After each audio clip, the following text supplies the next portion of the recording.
বাজারে কি অবস্থা দেখেছো? নাও। না ভাইয়া, আরে নাও, যা খাবার এখানে খেয়ে যেতে হবে, বাসে যেতে আর খাওয়া সম্ভব না। আপনি কিন্তু মানুষটা অনেক ভালো। আপনাকে সম্পর্কটা কি অনেক দিনের? আরে না, তোমার আপুকে চিনি এই 6-7 মাস হবে। ভাই আপনারা বিয়ে করতেছেন কবে? সবাই তো চাচ্ছে অনেক জলদি, কিন্তু তোমার আপু চাচ্ছে একটু সময়। আপু মনে হয় আপনার ভালোবাসেন না? আরে দুরু পাতা, এমন কোনো কিছুই না। এই বাজারগুলো নিয়ে বাসে আসো, আমি পরে আসছি।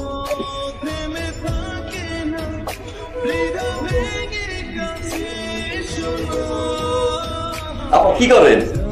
গল্প লিখছিলাম, কিছু বলবেন?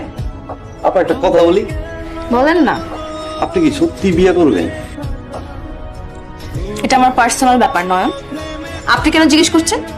এমনি আমার একটা গল্প আছে, শুনবেন আপা? বলেন, শুনি আপনার গল্প। আমার এলাকায় একটা মেয়ে ছিল আপনার মতো দেখতে, প্রতিদিন কলেজে তাকাই তাকাই দেখতে, কোনো সময় মনে কথা হইতে থাকি। তারপর কি করলেন আপনি? তারপরে এলাকা ছেড়ে চলে গেল। আমি যখন খবর পাইছিলাম আবার দৌড়ে আইছি, বিশ্বাস করেন আমি একটা সেকেন্ডও দেরি করি। দূর দিয়ে দেখতেছিলাম গাড়ি চাপা দিল, বাম্পাটা ভেঙে গেছিল।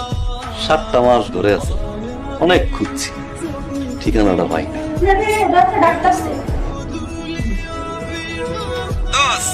কি করস? কট্টকা গাইছস? আর খুব দূর, ভাবিরি কইছস? ওইটাই তো গেছিলাম। আমি তো সক্ষম তো তাহলে খারাপ। আমার মনে হইতেছে কি জানোস? তোর চিনে না চিনার ভান করতেছে বাবু।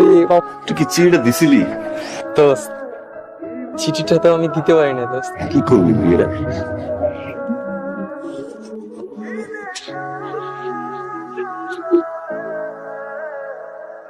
তুই কান্দুস কেন?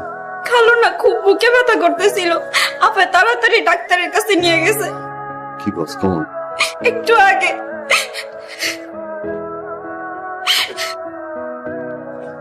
আমি রাজি ওকে বিয়ে করতে, বাবা। অনেক তো অপেক্ষা করালি,